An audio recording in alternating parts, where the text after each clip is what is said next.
Hello everyone, welcome back to the Samajik Guru channel. आज हम करने जा रहे हैं क्लास 9th के मैथ्स की कॉम्पिटेंसी एनहेंसमेंट प्लान की वीकली प्रैक्टिस शीट नंबर 12। तो वीडियो को स्टार्ट करते हैं, बट उससे पहले अगर चैनल पे नए आए हैं तो चैनल को फटाफट से सब्सक्राइब कर लो, क्योंकि यहाँ पर इस तरीके का हेल्पफुल कंटेंट अपलोड होता रहता है। तो चलिए बिना देरी किए सॉल्यूशन स्टार्ट करते हैं। सबसे पहला क्वेश्चन जो बच्चों हमसे पूछा गया है वो है, from the given figure find the area of the rhombus. आपने इसका एरिया फाइंड आउट करना है, ठीक है। एसी जो है वो हमें दिया गया है 6 सेंटीमीटर, यानी यहाँ से यहाँ तक का लेंथ जो है वो 6 सेंटीमीटर है, और जो बीई है, ठीक है, वो 4 सेंटीमीटर है, ठीक है। तो अब बच्चों हमें पता है कि जो रोम्बस है उसके डायगोनल्स इक्वल होते हैं, यानी कि अगर ये 4 है तो जो डीई है, ठीक है, वो भी 4 हो जाएगा। तो एक डायगोनल हमारे पास क्या आ गया 6, ठीक है, जो कि एसी था। दूसरा डायगोनल जो है वो हमारे पास क्या आ गया 8, ठीक है। 4 प्लस 4 जो है वो 8 हो जाएगा। तो एरिया जो है रोम्बस का वो कैसे निकालते हैं, वो उसका फॉर्मूला होता है half into diagonal 1 multiply diagonal 2, ठीक है। तो वैल्यू पुट कर दो तो क्या हो जाएगा, हाफ डायगोनल 1 जो है वो 6 है, डायगोनल 2 जो है वो हमारे पास क्या है 8 है। कटिंग कर दो, 2 3 जा 6 हो जाएगा, 3 को 8 से मल्टीप्लाई कर दो, 3 8 जा कितना हो जाता है 24 सेंटीमीटर स्क्वायर जो है वो इसका आंसर आ जाएगा, ठीक है। नेक्स्ट क्वेश्चन देखते हैं। सेकंड क्वेश्चन जो है वो हमसे पूछा गया है, from the figure find the area of the unshielded part in square unit, ठीक है, यानी कि इसका एरिया जो है वो हमें फाइंड आउट करना है। तो इसके लिए सबसे पहले क्या करेंगे, ये अगर टोटल जो है वो x प्लस 2y है, ठीक है, तो हम सबसे पहले जो है वो यहाँ पर देखो, ये जो है अगर ये y है तो ये भी y होगा, ये हमें पता चल गया y है, ठीक है। अब हमने ये जो लेंथ है वो फाइंड आउट करनी है। तो इसके लिए हमने क्या किया, जो x प्लस 2y टोटल है उसमें से हम इस वाले साइड को माइनस कर देंगे और इसको माइनस कर देंगे, ठीक है। तो x अपॉन 2 माइनस कर दिया, ठीक है। इसके बाद दोबारा से x अपॉन 2 माइनस कर दिया, तो क्या हो जाएगा, इसको सॉल्व कर लेते हैं। x प्लस 2y है यहाँ पर हमारे पास, माइनस माइनस प्लस हो जाएगा, साइन माइनस का रह जाएगा, एलसीएम लोगे 2 आ जाएगा, यहाँ पर क्या हो जाएगा 2x, माइनस माइनस प्लस हो गया था तो ये 2x हो जाएगा। इसके बाद बेटा देखो, अब यहाँ पे आप क्या कर सकते हो, या तो टोटल का एलसीएम ले लो या 2 से 2 की यहीं पे कटिंग कर दो। तो अब हमारे पास क्या बच गया, x plus 2y minus x plus का है एक, दूसरा माइनस का है, तो ये कैंसिल हो जाएगा। हमारे पास क्या बच गया 2y, यानी कि यहाँ ये जो है इसका मेजरमेंट कितना है 2y, ठीक है, और ये जो है वो y है। तो हमने इसका जो है एरिया फाइंड आउट करना है, ठीक है। तो जो रेक्टेंगल है उसका एरिया जो है वो क्या होता है, लेंथ मल्टीप्लाई ब्रेड्थ होता है, ठीक है। तो 2y को आपने y से मल्टीप्लाई कर दिया तो क्या हो जाएगा 2y स्क्वायर, ठीक है, जो कि हमारे पास फोर्थ ऑप्शन है। क्वेश्चन नंबर थर्ड है, आपने एरिया जो है वो इस पैरेललोग्राम का जो है वो निकालना है, ठीक है, जिसमें कि आपको जो है वो यहाँ से यहाँ तक की लेंथ जो है वो 8 सेंटीमीटर जो है, इसका जो डायगोनल है वो आपको 8 सेंटीमीटर दिया गया है, ठीक है। और हमें पता है कि जो अपोजिट साइड होते हैं, ठीक है, पैरेललोग्राम के, वो क्या होते हैं इक्वल होते हैं, यानी कि अगर ये 6 सेंटीमीटर है तो ये भी 6 सेंटीमीटर होगा, ये 6 सेंटीमीटर है तो ये भी 6 सेंटीमीटर होगा, ठीक है। एक डायगोनल जो है वो रफली ड्रॉ कर लेते हैं। अब बेटा 8 सेंटीमीटर है, अभी हमें पता है कि जो आपस में डायगोनल एक दूसरे को काटेंगे वो इक्वल हाफ्स में काटेंगे, तो ये कितना हो जाएगा, ये 4 हो जाएगा, ये भी 4 हो जाएगा। अब मुझे यहाँ पे जो है वो हाइपोटेन्यूज पता है कितना है, ठीक है, 6 का स्क्वायर है, जो बेस है वो कितना है 4 है, 4 का स्क्वायर है। तो मैं ये मेजरमेंट जो मतलब कि यहाँ से यहाँ तक की जो मेजरमेंट है वो फाइंड आउट कर सकती हूँ, इसको मैं अभी फिलहाल x मान लेती हूँ, ठीक है। प्लस में x का स्क्वायर हो जाएगा, 6 का स्क्वायर हो गया 36, 4 का स्क्वायर जो है वो क्या हो जाएगा 16, यहाँ पे प्लस हो रहा है दूसरी साइड जाके माइनस हो जाएगा, ठीक है, इज इक्वल टू एक्स का स्क्वायर है। 36 में से 16 माइनस करोगे तो क्या हो जाएगा 20 हो जाएगा, ठीक है, इज इक्वल टू एक्स का स्क्वायर, स्क्वायर को हटा के इसको आप अंडर रूट में कर सकते हो, इज इक्वल टू एक्स। 20 को आप कैसे लिख सकते हो, यहाँ पे 2 इंटू 5 है ना, 5 4 20 होता है। अब यहाँ पे जो है वो रूट से क्या बाहर निकल जाएगा, किसका पेयर बन रहा है 2 का, तो 2 बाहर निकल जाएगा, यहाँ पे क्या बच गया √5, ठीक है, ये x आ गया हमारे पास, यानी कि यहाँ से यहाँ तक का मेजरमेंट कितना हो गया 2√5 हो गया। तो कंप्लीट का मेजरमेंट कितना हो गया, जब आप इसको 2 से मल्टीप्लाई कर दोगे, है ना, तो 2√5 को आपने जब 2 से मल्टीप्लाई किया तो क्या हो गया, 2 2 4, ये 4√5 आ गया, यानी कि ये जो डायगनल है ये हमारे पास कितना हो गया, 4√5 हो गया। ठीक है, तो डायगनल 1 जो है वो मेरे पास मुझे दिया गया था 8, और डायगनल 2 जो मैंने फाइंड आउट किया है वो कितना है, 4√5। अब आपको इसका जो है वो मतलब कि फॉर्मूला पता ही है ना, तो वो क्या यूज करते हैं हम यहाँ पे, हाफ एरिया निकालेंगे पैरेललोग्राम का, हाफ डायगोनल 1 और डायगोनल 2। ठीक है, तो हाफ हो गया यहाँ पे, डायगोनल 1 हमारे पास 8 है, डायगोनल 2 जो है वो क्या है, 4√5 है। कटिंग कर दो, 2 4 जा 8, 4 को 4 से मल्टीप्लाई किया 16, 16√5 सेंटीमीटर स्क्वायर इसका आंसर हो जाएगा। ठीक है, क्वेश्चन नंबर 4 देखते हैं, एक बार स्क्रीन क्लियर कर लेते हैं। क्वेश्चन नंबर 4 में बेटा आपको कहा गया है कि find the area of the given trapezium. तो आपने जो है वो एरिया जो है वो फाइंड आउट करना है। ठीक है, इस ट्रेपेजियम का, जिसमें P जो है वो 3 सेंटीमीटर है, यानी ये 3 है। ठीक है, और जो Q है वो 7 सेंटीमीटर है, और जो R है वो हमें 2 सेंटीमीटर जो है वो गिवन है। ठीक है, अब अगर ये हमें 2 सेंटीमीटर गिवन है, तो अब यहाँ पर जो है वो हमने इसका एरिया जो है इस ट्रेपेजियम का फाइंड आउट करेंगे। बहुत ही सिंपल सा, बस इसमें हमने फॉर्मूला जो है वो यूज कर लेना है। तो ट्रेपेजियम का फॉर्मूला, उसका एरिया निकालने का क्या होता है, एरिया ऑफ ट्रेपेजियम होता है हाफ इंटू ए प्लस बी इंटू एच। ए प्लस बी जो है वो क्या है, जो पैरेलल साइड्स है उनकी। ठीक है, तो ये दो पैरेलल साइड्स है, उनका मेजरमेंट जो है वो लिख दोगे हाफ इंटू ए प्लस बी। ए कितना है हमारे पास 3, ठीक है, बी जो है वो क्या है 7। ठीक है, आप अपने तरफ से मतलब कि 7 + 3 कर लो चाहे। तो यहाँ पे जो है वो h जो है, यानी कि जो इसकी हाइट है वो हमें कितना दिया गया है, 2 दिया गया है। ठीक है, तो यहाँ पे बेटा हाफ 7 + 3 कितना हो गया, 10, और ये 2 आ गया, 2 से 2 कैंसिल हो जाएगा, तो आंसर कितना आ गया, 10। ठीक है, तो 10 सेंटीमीटर स्क्वायर जो है वो इसका आंसर हो जाएगा। अगला क्वेश्चन, क्वेश्चन नंबर 5 है कि total surface area of a cube having side b is 6b square. ठीक है, तो ये आपको जो है वो एक क्यूब जो है, ठीक है, ये तो क्यूबॉइड बन गया, एक क्यूब जो है उसका अगर हम सरफेस एरिया की बात करें तो वो 6b स्क्वायर है। ठीक है, तो कंप्लीट जो हम क्यूबॉइड बना रहे हैं, इस तरीके के हमने 3 क्यूब्स जो है वो सेट किए हैं, तो इसका जो है वो सरफेस एरिया क्या होगा वो हमने फाइंड आउट करना है। ठीक है, तो टोटल सरफेस एरिया क्यूबॉइड का, उसका फॉर्मूला क्या होता है, 2LB प्लस में BH प्लस में HL। ठीक है, तो यहाँ पर जो हमें जो है लेंथ दिया गया है वो कितना दिया गया है, ये B है ना, सेकंड B और थर्ड B, तो टोटल जो हमें मतलब कि इसका लेंथ दिया गया है वो कितना दिया गया है, 3B। ठीक है, जो ब्रेड्थ हमें दिया गया है, ठीक है, वो कितना दिया गया है, वो भी B दिया गया है। ठीक है, और जो हाइट दिया गया है वो भी B दिया गया है। ठीक है, अगर आपको ऐसे कंफ्यूजन होती है, आपको ये जो B है उसको विड्थ लिख दो, W लिख लो। ठीक है, तो ऐसे ही सॉल्व करते हैं हम फिलहाल। तो यहाँ पे 2 है, L और B, L और B को मल्टीप्लाई कर दो, ये 3B है, इसको B से मल्टीप्लाई करना है, फिर आपके पास B है, B को H से मल्टीप्लाई करना है, उसकी वैल्यू B है। ठीक है, H जो है वो हमारे पास B है, उसको L से मल्टीप्लाई करना है जो कि है 3B। ठीक है, हमने कुछ भी नहीं किया, सिर्फ यहाँ पे वैल्यू पुट की है। अब इसको मल्टीप्लाई कर देते हैं, 2 3B को B से मल्टीप्लाई किया, 3B स्क्वायर हो जाएगा, B को B से मल्टीप्लाई किया, B स्क्वायर हो गया, 3B को B से किया तो ये क्या हो गया, 3B का स्क्वायर। इसके अब जितने ये सारे B स्क्वायर वाले हैं इन सबको प्लस कर लो। ठीक है, तो पहले तो ये वाला 2 आ गया, 3 3 6 एंड 7, तो यहाँ पे क्या हो गया, 7B का स्क्वायर। ठीक है, मल्टीप्लाई हो जाएगा, 7 2 कितना हो जाएगा, 14, 14B स्क्वायर जो है वो इसका आंसर हो जाएगा। ठीक है, तो लेस देन 18B स्क्वायर जो है वो इसके लिए अप्रोप्रिएट है, तो हम थर्ड ऑप्शन पे टिक कर देते हैं। ठीक है, इसके बाद अगर इसको इजी वे में हम एक बार कर लेते हैं। ठीक है, तो ये तो था कि एक लेंदी प्रोसेस के थ्रू हमने इसको सॉल्व किया है।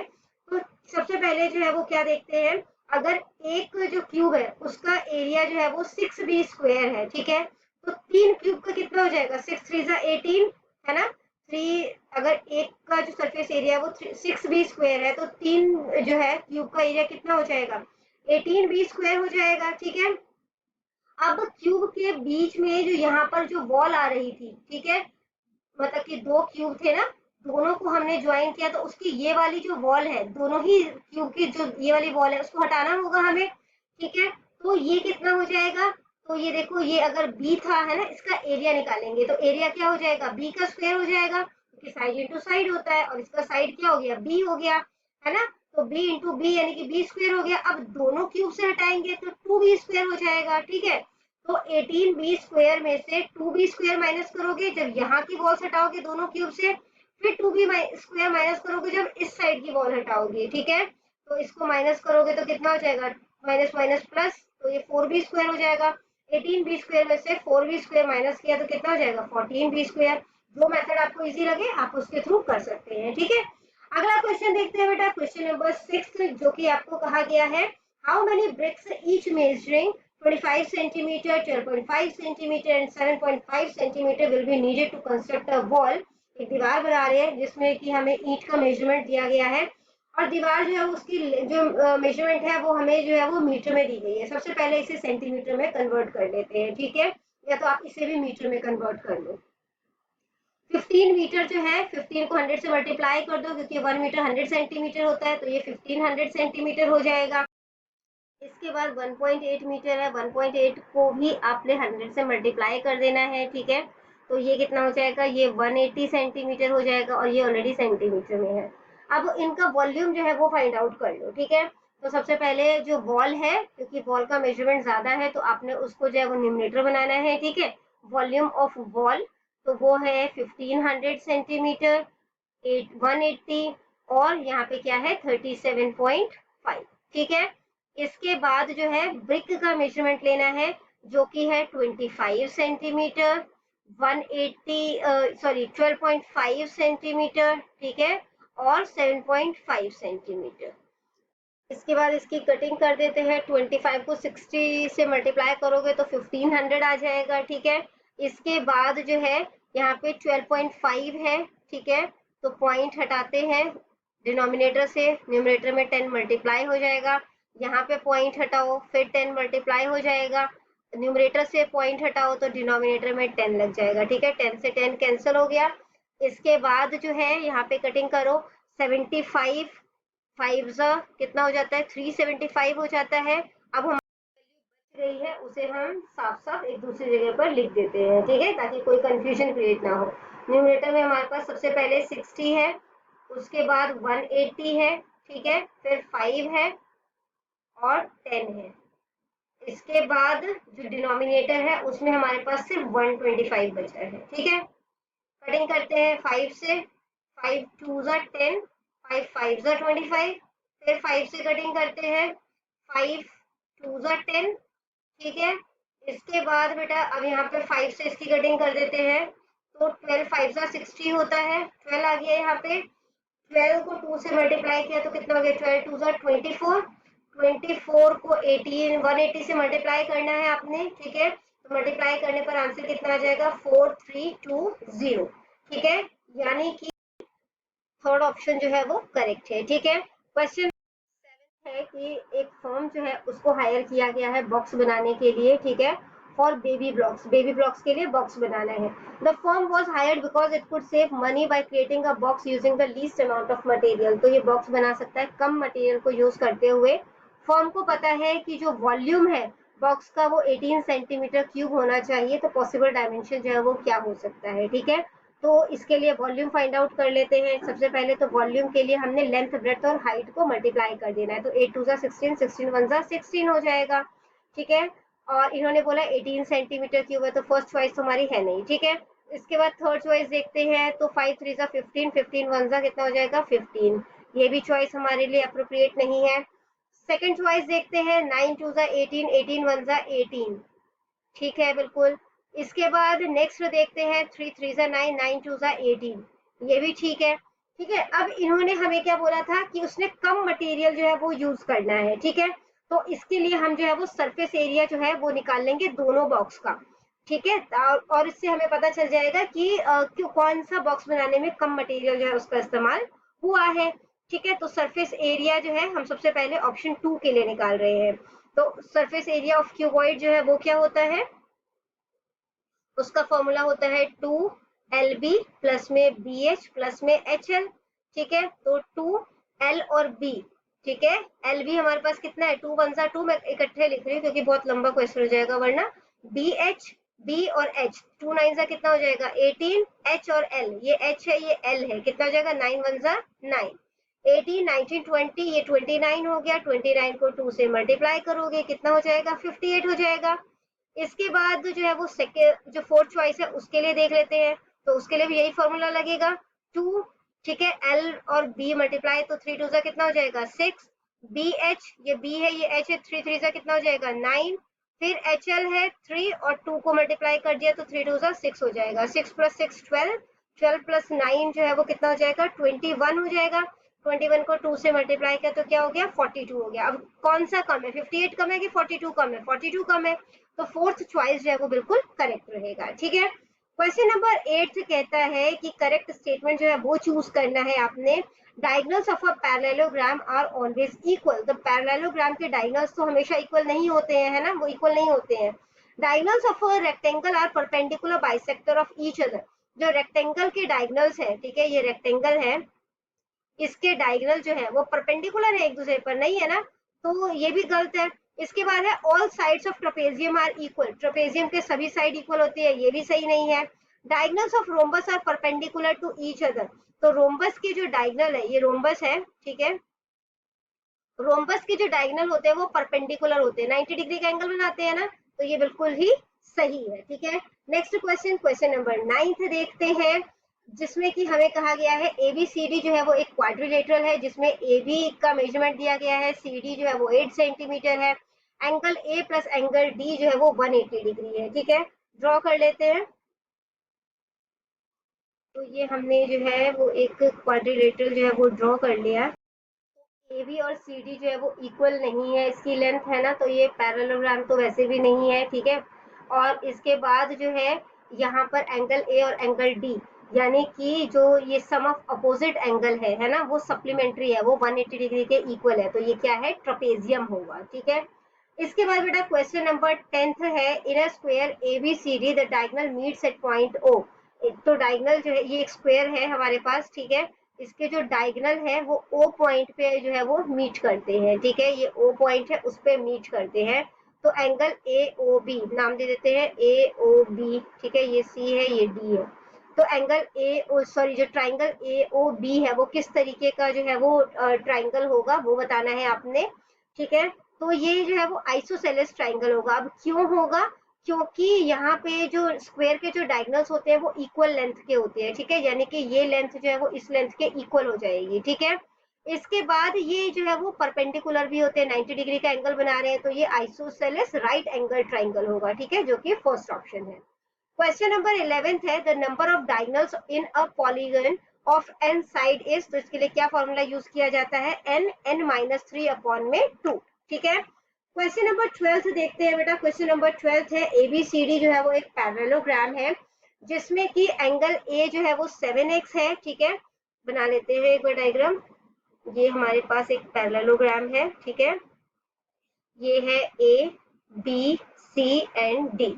एंगल ए जो है वो क्या है 7x है, एंगल बी जो है वो हमारे पास क्या है 110 डिग्री है, एंगल सी जो है वो 70 डिग्री है, एंगल डी जो है वो हमारे पास 11x है। ठीक है, तो हमने x की वैल्यू जो है वो फाइंड आउट करनी है। अब हमें पता है कि पैरेललोग्राम में अपोजिट एंगल्स जो होते हैं, ठीक है, वो इक्वल होते हैं। ठीक है, यानी कि जो एंगल ए है वो एंगल सी के इक्वल होगा, और एंगल बी जो है वो एंगल डी के इक्वल होगा। ठीक है, तो अगर एंगल बी और एंगल डी जो है वो इक्वल है, तो आप इसको ऐसे लिख सकते हो 11x इज इक्वल टू 110। ठीक है, तो x इज इक्वल टू क्या हो जाएगा 110 को 11 से डिवाइड कर दोगे तो ये कितना हो जाएगा 10, यानी कि x की वैल्यू कितनी आ गई 10 डिग्री आ गई। ठीक है, इसी तरीके से अगर एंगल ए एंगल सी के इक्वल है तो 7x जो है वो 70 डिग्री के इक्वल हो जाएगा, तो x क्या हो जाएगा 70, 7 मल्टीप्लाई हो रहा है उधर जाके डिवाइड हो जाएगा, कटिंग करोगे क्या आ जाएगा 10 आ जाएगा, है ना। इसको किसी भी वे में कर लो आप। इसके बाद जो है अब हमें पता है कि इन दोनों का सम जो है वो कितना होता है 180 डिग्री होगा, सप्लीमेंट्री एंगल बनाते हैं ये। अब इस तरीके से भी करके देख सकते हो, 7x प्लस में 11x जो है वो 180 डिग्री के इक्वल है, इन दोनों को प्लस करोगे कितना हो जाएगा 18x 180 degree, x is equal to क्या हो जाएगा 180, यहाँ पे 80 है, कटिंग करोगे क्या आ जाएगा, तो इसका आंसर भी 10 ही आएगा। ठीक है, नेक्स्ट क्वेश्चन, क्वेश्चन नंबर 13 दिया गया है हमें, If opposite angles of a parallelogram are 5y degree और 100 degree, then the value of y. ठीक है, तो यहाँ पे हमें पता है कि जो पैरेललोग्राम के अपोजिट एंगल्स होते हैं वो इक्वल होते हैं। अब इन्होंने ये हमें मतलब कि अपोजिट एंगल्स ही दिए, जैसे हमने इससे पहले वाला क्वेश्चन किया था ना कि अपोजिट एंगल्स जो है उसके अकॉर्डिंग हमने सॉल्व किया था, इसको भी सिमिलर उसी वे में सॉल्व कर लेंगे। तो यहाँ पे क्या हो जाएगा, अब अपोजिट एंगल्स जो है वो पैरेललोग्राम के इक्वल होते हैं, तो 5y जो है वो 100 के इक्वल होगा। y को यहीं पे छोड़ दो, 100 इधर है, 5 मल्टीप्लाई हो रहा है, दूसरी साइड जाके क्या हो जाएगा, डिवाइड हो जाएगा। कटिंग करोगे क्या आ जाएगा, 20 आ जाएगा। तो y की वैल्यू कितनी आ गई, 20। ठीक है, नेक्स्ट क्वेश्चन है कि आपको PQRS जो है वो एक पैरेललोग्राम दिया गया है, x और y की वैल्यू फाइंड आउट करनी है। अब पैरेललोग्राम के जो डायगोनल्स होते हैं वो क्या होते हैं, इक्वल होते हैं। ठीक है, यानी कि 3y + 2 जो है वो 11 के इक्वल होगा, क्योंकि ये एक डायगोनल है, उसको दो पार्ट में डिवाइड किया गया है। ठीक है, इक्वल पार्ट्स में दो डायगोनल आपस में जब एक दूसरे को इंटरसेक्ट करते हैं तो इक्वल पार्ट में डिवाइड करती है। ठीक है, तो 3y + 2 जो है वो 11 के इक्वल हो जाएगा। 3y + 2 दूसरी साइड जाएगा तो क्या हो जाएगा, माइनस का 2, 11 में से 2 माइनस करोगे क्या हो जाएगा, 9। y = 9, 3 मल्टीप्लाई हो रहा है, उधर जाके हो जाएगा डिवाइड, तो y की वैल्यू क्या आ गई, 3। ठीक है, इसके बाद x जो है वो 2x - 1 है जो कि 9 के इक्वल है। ठीक है, तो ये क्या हो जाएगा, 2x - 1 दूसरी साइड जाएगा तो प्लस का 1 हो जाएगा, 9 + 1 कितना हो जाएगा, 10। x = 10, 2 मल्टीप्लाई हो रहा है, उधर जाके क्या हो जाएगा, डिवाइड हो जाएगा। कटिंग करोगे 5 आ गया। ठीक है, यानी x जो है वो हमारे पास क्या है, 5 और y जो है वो 3 है। फर्स्ट ऑप्शन हमारा करेक्ट है। ठीक है, क्वेश्चन नंबर 15 देखते हैं जो कि हमारे पास लास्ट क्वेश्चन है। 4 एंगल दिए हैं क्वाड्रिलेटरल के, जो कि इस रेशियो में दिया गया है। ठीक है, तो ये 3x हो गया। ठीक है, फिर 4x है, 5x है और 6x है।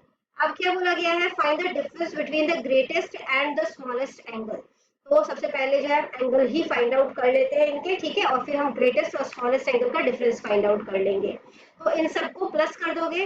अब एक क्वाड्रिलेटरल का सम कितना होता है, 360 डिग्री होता है। ठीक है, तो इनको प्लस कर लो, 6 + 4 कितना हो जाएगा, 10, 10 + 5 कितना हो जाएगा, 15, 15 + 3 18, ये हो गया 18x, और यहाँ पे आ गया 360। x = 360, 18 मल्टीप्लाई हो रहा है, दूसरी साइड जाके क्या हो जाएगा, डिवाइड हो जाएगा। कटिंग करोगे 18 × 2 = 36 और 0, यानी x हमारे पास क्या आ गया, 20 आ गया। अब सबसे जो हमारे पास जो ग्रेटेस्ट नंबर है वो क्या है, 6 है, तो 6x था ये। ठीक है, तो 6 × 20 यानी कि 120 हो गया। और स्मॉलेस्ट कितना है, 3, तो 3 × x यानी कि 3 × 20 वो कितना हो जाएगा, 60। अब दोनों का डिफरेंस निकालो, यानी कि माइनस कर दो, तो 120 में से 60 माइनस करोगे तो आंसर क्या आ जाएगा, 60, जो कि हमारे पास फोर्थ ऑप्शन है। तो बच्चों ये वीडियो हो जाती है हमारी यहीं पे खत्म। इनकेस आपको कोई भी डाउट है तो आप कमेंट सेक्शन में क्वेश्चन कीजिए, रिप्लाई करने की पूरी कोशिश करूंगी। Thank you very much and all the best for your test. Bye bye.